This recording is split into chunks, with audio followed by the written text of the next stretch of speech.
Aujourd'hui, nous nous retrouvons pour une nouvelle histoire, celle d'Apollo 7.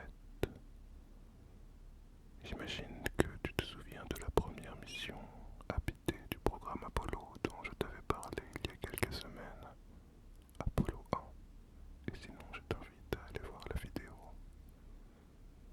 Mais aujourd'hui, nous faisons un saut dans le temps et nous allons nous intéresser au vol qui relança la course vers la Lune. L'année est 1967. En effet, la dernière fois donc, nous étions en 1967, une année noire pour le programme spatial américain, avec la tragédie d'Apollo 1, pendant laquelle 3 astronautes ont perdu la vie. Cette mission avait laissé planer comme un doute sur la capacité de la NASA à atteindre l'objectif fixé par le président Kennedy, à savoir poser un homme sur la Lune avant la fin de la décennie. Le programme semblait compromis, les critiques fusent, et la pression sur la NASA devient insupportable. Pourtant, nous sommes à peine plus d'un an après cette tragédie. Notre mission va changer la donne.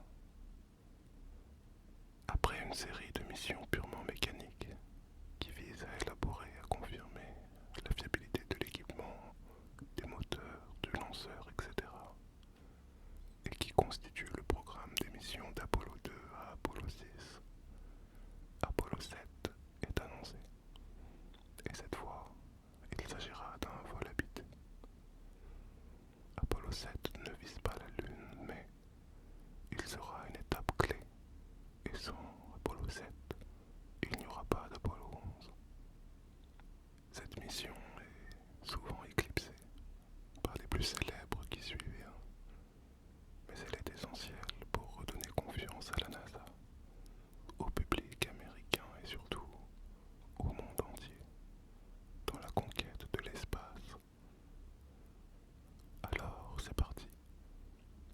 Je vous emmène à la découverte de cette mission cruciale, la toute première à envoyer des hommes dans l'espace après l'accident d'Apollo 1. Après la tragédie d'Apollo 1, la NASA est en effet face à un défi de taille. Non seulement il s'agit de réparer les erreurs techniques qui ont conduit à l'incendie, mais il faut également restaurer la confiance dans le programme spatial américain.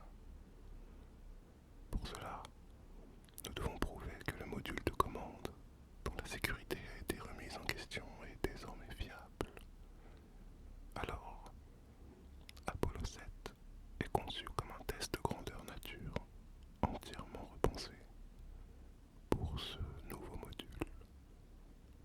L'objectif principal de la mission est de vérifier la fiabilité du module, à la fois en termes de sécurité et de performance. L'équipage devra tester les systèmes de contrôle de vol, les communications, la navigation et bien sûr la compatibilité avec la fusée Saturn 1B. Contrairement aux missions qui suivront et qui visent la Lune, Apollo 7 se limite à l'orbite terrestre. Mais ne t'y trompe pas, l'enjeu est colossal. Si cette mission échoue, c'est tout le programme lunaire qui risque d'être retardé, voire pire, abandonné.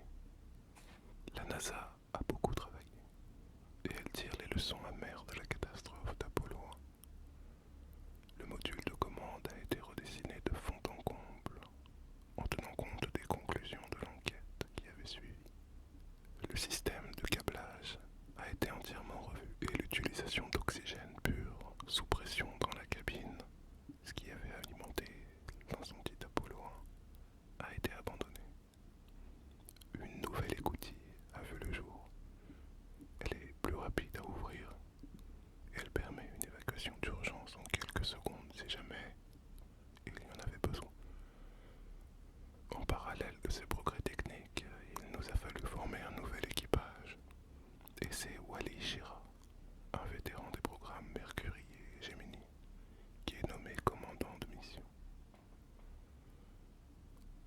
À ses côtés, Don Hazel et Walter Cunningham, deux recrues encore novices en vol spatial, qui vont découvrir pour la première fois les sensations du vide spatial. Shira, fort de son expérience et de son caractère, est un choix rassurant pour la NASA. Il ne tolère pas l'imprudence et il s'assure que chaque aspect de la mission est exécuté à la perfection. Les mois précédant le lancement d'Apollo 7 sont pour le moins intenses. Chaque procédure est répétée encore et encore et encore et encore. Les simulations de vol, les tests de système, les entraînements physiques de l'équipage, tout doit être maîtrisé.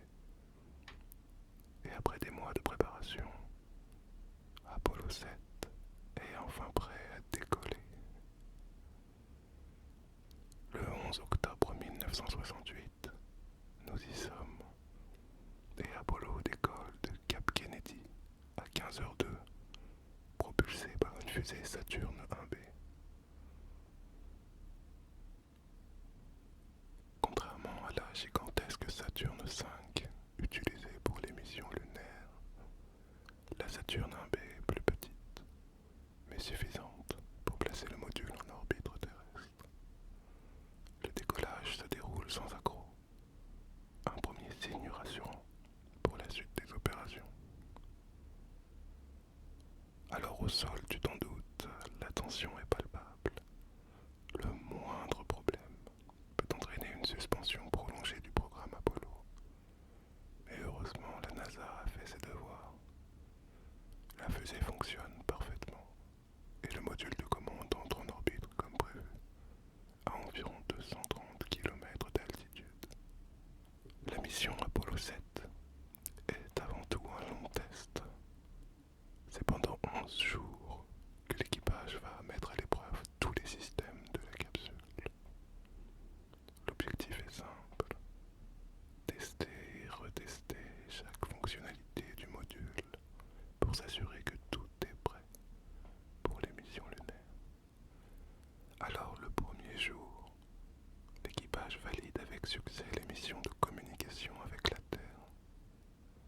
Pour la première fois dans l'histoire, la télévision embarquée fait son apparition dans l'espace et les astronautes envoient des images en direct à la télévision américaine, permettant au grand public de suivre les aventures spatiales de très près. Évidemment, cette première sera répétée avec un succès retentissant pendant Apollo 11 plus tard, quand des millions de spectateurs assistent à la fameuse descente de Neil Armstrong. Les jours suivants sont quant à eux consacrés à tester les moteurs du module de commande. Shira et son équipe allument et éteignent à plusieurs reprises les moteurs du module pour ajuster la trajectoire en orbite.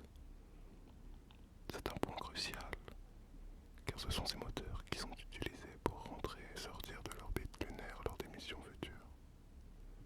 Chaque manœuvre se solde par un succès.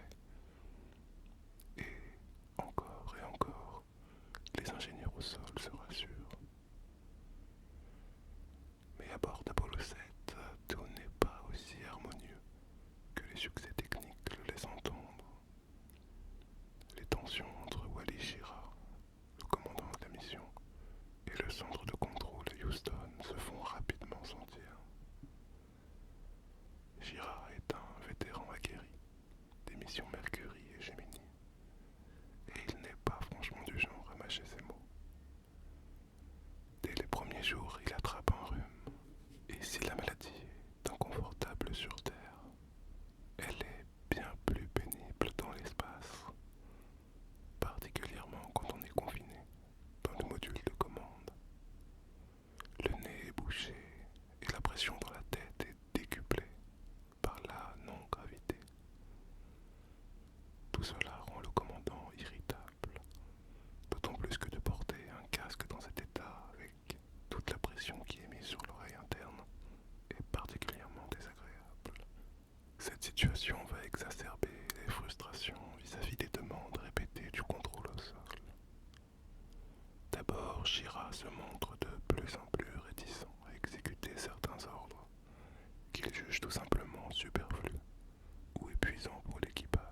inessentiel.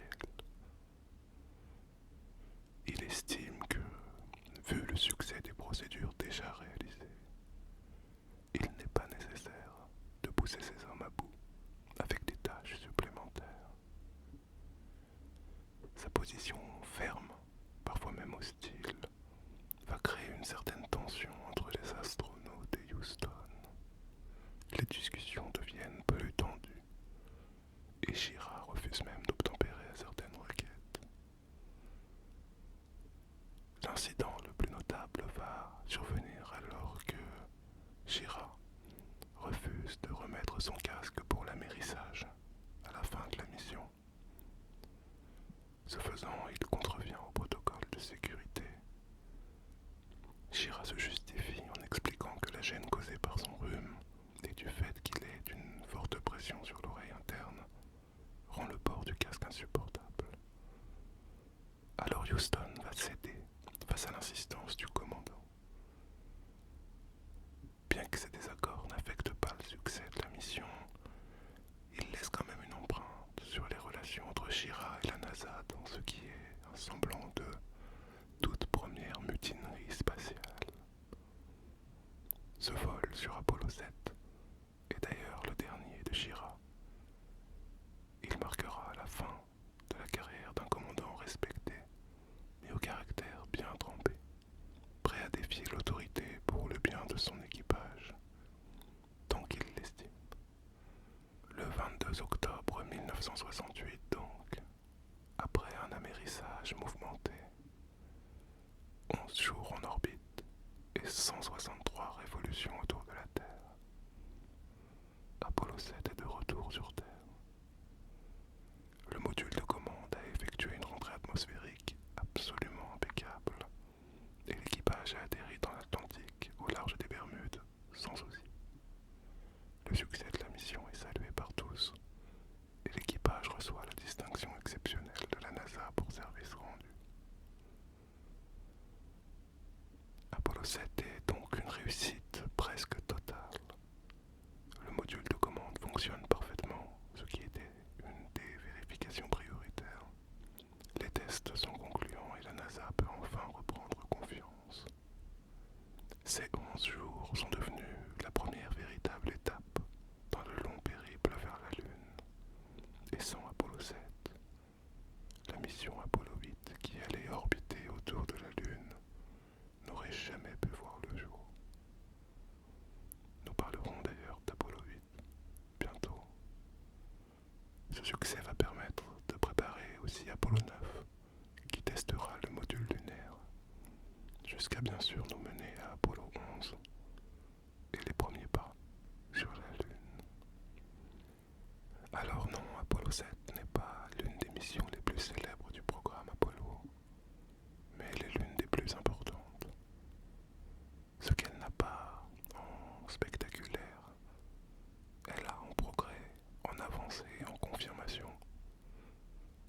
futures explorations et je l'espère qu'il t'aura fait passer un bon moment. Je te souhaite une bonne nuit ou une bonne journée et je te dis à bientôt. Merci d'avoir été